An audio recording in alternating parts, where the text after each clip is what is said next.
क्योंकि आकाश में नहीं है स्वर्गों की कोई दुनिया, बेकार के भ्रमों में भटकी हुई है दुनिया।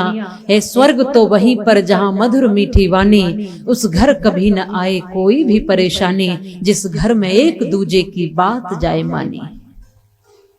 जहां आपस में एक दूसरे की बात लोग मानते हैं, जहां प्रीति पूर्वक व्यवहार करते हैं, जहां एक दूसरे के हृदय तक प्रवेश करते हैं, जहां दुख सुख का आभास होता है, जहां दूसरे के आंसुओं की भी कीमत पता रहती है, जहां दूसरे के दर्द को हम महसूस कर पाए, वहीं उसी घर में उसी स्थान पर स्वर्ग हो सकता है।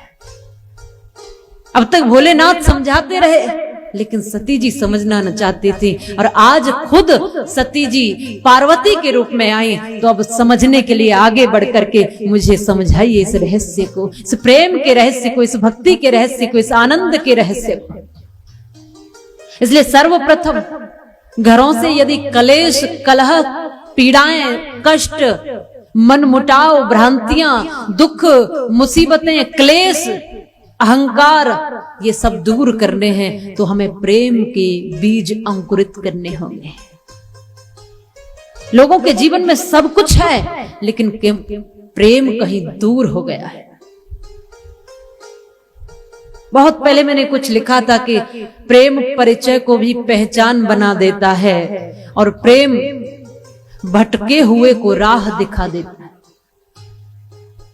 प्रेम परिचय को भी पहचान बना देता है, प्रेम शैतान को इंसान बना देता है, और मंदिर में देखोगे तो वही पत्थर है, पर प्रेम उस पत्थर को भी भगवान बना देता है।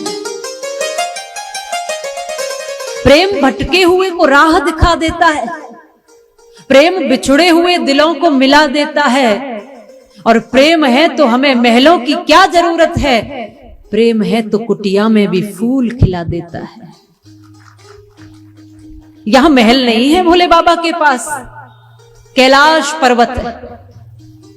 आज श्रृंगार करने के लिए बड़े गहने आभूषण भी नहीं है। बड़े महलों की राजकुमारी आज यहां कैलाश पर्वत पर आकर भोले बाबा के सानिध्य में अब आत्मज्ञान की खोज में है। प्रेम है तो महलों की क्या जरूरत है। फिर भी भोलेनाथ और पार्वती जी का प्रेम देखो कितना अनुपम है। इस कैलाश का वातावरण देखो। भवानी का वाहन है शेर और भोले बाबा का वाहन है बैल। गले में लटके हैं नाग। कार्तिकेय का वाहन है मोर और गणेश जी का वाहन है चूहा, मूसक। लेकिन उसके बाद भी कितना प्रेम है, कितना आनंद है। जबकि एक दूसरे के शत्रु हैं।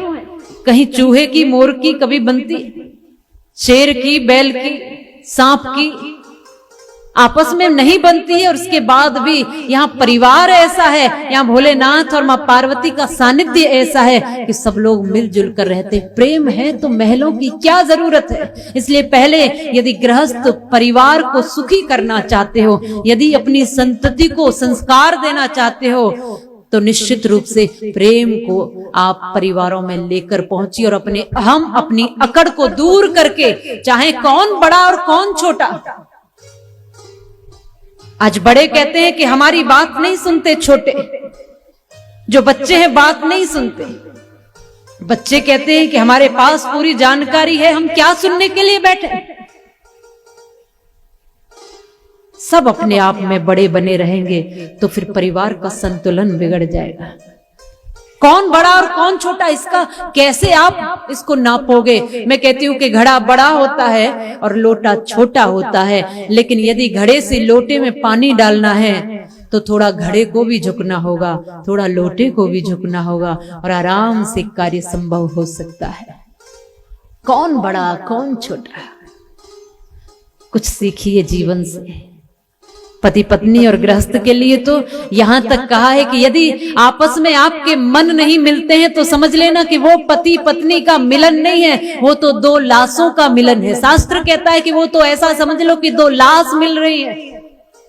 यदि मन नहीं मिलते तो शरीरों के मिलने से कोई फायदा नहीं। इसलिए मन को प्रेमी बनाओ, मन को मिलाओ और मन मिला करके प्रवेश करिए, फिर हर बात समझ में आएगी। फिर छोटे बड़ों की सुनेंगे, बड़े छोटों की सुनेंगे, फिर घर परिवार में बुजुर्गों का सम्मान होगा, फिर उस परिवार में जहां एक दूसरे की बात का सम्मान होगा, एक दूसरे को प्रेम पूर्वक व्यवहार होगा, तो निश्चित रूप से वही स्वर्ग का दर्शन होगा। वही स्वर्ग है, और बाकी कहां स्वर्ग है। लोग कहते कि पिताजी स्वर्गवासी हो गए। कभी स्वर्ग से कोई निमंत्रण आपके लिए भी आया कि हम स्वर्ग में हैं? यदि पिताजी स्वर्ग में हैं तो आपको क्यों नहीं बुलाया? इस धरती को नर्क बना के स्वर्ग की भूमिका कहां बना रहे हो?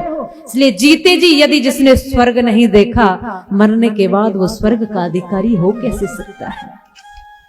इस जीवन को स्वर्ग बनाओ, परिवार को, गृहस्थ को स्वर्ग बनाओ, और फिर जिस परिवार में स्वर्ग की अनुभूति है, प्रेम की अनुभूति है, वही राम कथा का वाचन हो सकता है। जहां कलेश हो रहे हैं, जहां एक दूसरे के सर फूट रहे हैं, जहां एक दूसरे से शत्रुता निभाई जा रही है, वहां पूजा कैसी, आरती कैसी, राम की भक्ति कैसी?